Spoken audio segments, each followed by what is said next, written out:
It always seems amazing to me that the same two parents can produce any number of entirely dissimilar offspring. When they happen to be twins, that seems even more curious. Sometimes the variance is far more than skin deep.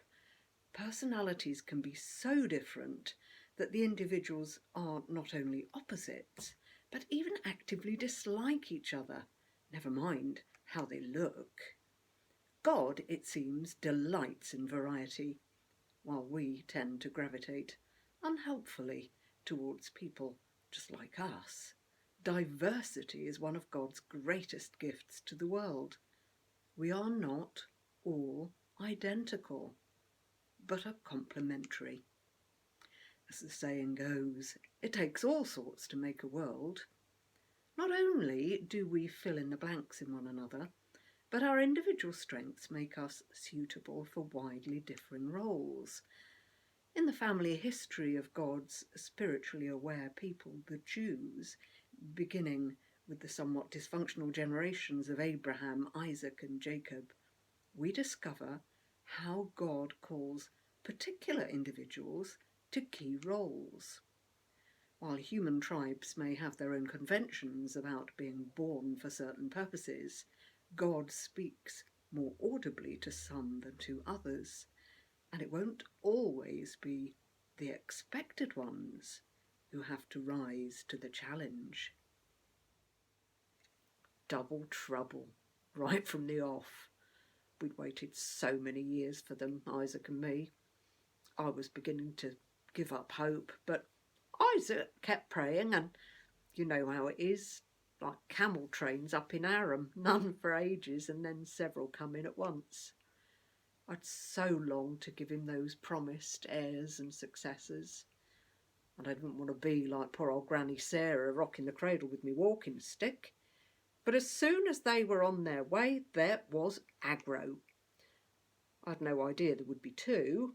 Never been with child before, so how would I, except that when I prayed for some relief from the endless discomfort, felt like I was expecting a mule, never mind a baby. That was what God had seemed to be telling me. Then, the very minute they were born, the writing was on the wall. Esau arrives, hairy, red and squawking, looked like some little wild animal. And Jacob follows quick as a flash, clamped to his brother's ankle like a leg iron, as if he was trying to stop him being the eldest. And it was just exactly what God had led me to expect. They were as different as hawks and bees. Esau was the outdoors, fierce, sporty type, always first to the trough. Jacob, quiet, thoughtful, problem solver, sensitive, but still endlessly tenacious. I know it's never a good idea to have a favourite, but I really couldn't help it. Esau was so much his father's, and he tormented the life out of my poor Jake. Called him a mummy's boy because he'd sooner help with the cooking or stay home and say his prayers than go charging about with a bow and arrow, killing things and boasting. Rather thought Esau might come a cropper, but he could do no wrong in his father's eyes. I didn't see much of him. He was always off on some adventure or another. And one day, Esau was off hunting as usual. Jake was having a good old moan about him while he was stirring his lentil stew. I know he's the oldest, Ma, but he just doesn't seem to take his responsibilities seriously. He never seems to pray, far too busy hunting or stuffing his face. Only thinks of the here and now. I don't think he gives a hoot about the promise, about Grandpa Abraham's inheritance and carrying the family's hopes forward. I knew he was disappointed that his father indulged and encouraged his brother's gung-ho attitude and never gave him a second thought. But he never said, however much Esau bullied and made fun of him. I tried to sound sincere when I reassured him, but I knew he was right. I bet you anything, Ma, if he came in demanding his supper right now and I offered him some stew and fresh bread for his position as the firstborn, he'd agree like a shot. He looked sad. Even though he and Isaac weren't so close, he felt that we both deserved better. I gave him a look. I wanted to say, "Go on then," but I kept my mouth shut, for once.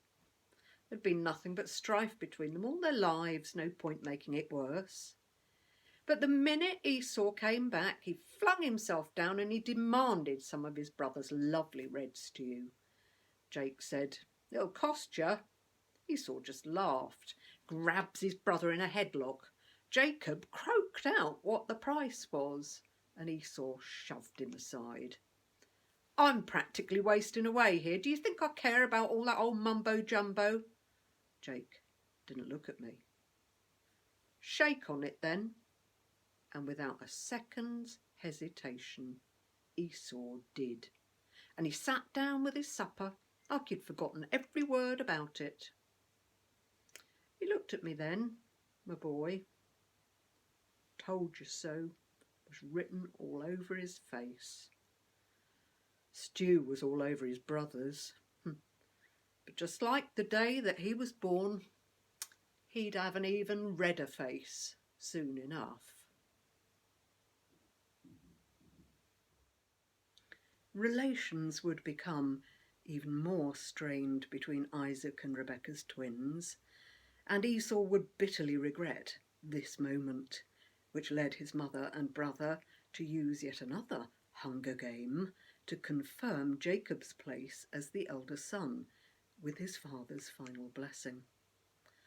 God has unusual ways and means of getting the right person into the right job. Jacob, like his father before him, is the more suitable younger son, and it won't be the last time such leapfrogging happens. Joseph is number 11 of Jacob's 12 sons, and King David's way down the batting order in his family too. Over and over, God looks upon the heart when vocations are involved. And even if unconventional or unscrupulous actions are needed, the progress of his mission to heal and reconcile his creation results. Who would have thought that a humble bowl of soup could be so significant? I guess you might say that the proof of Jacob's cooking was in the cheating.